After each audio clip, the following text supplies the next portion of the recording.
अस्सलाम वालेकुम दोस्तों, मैं हूँ बिया, चैनल उर्दू की दुनिया से।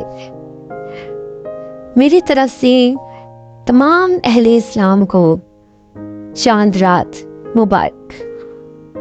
इस दुआ के साथ कि अल्लाह आपकी हर उम्मीद, ख्वाहिश और दुआओं को कबूल व मकबूल करे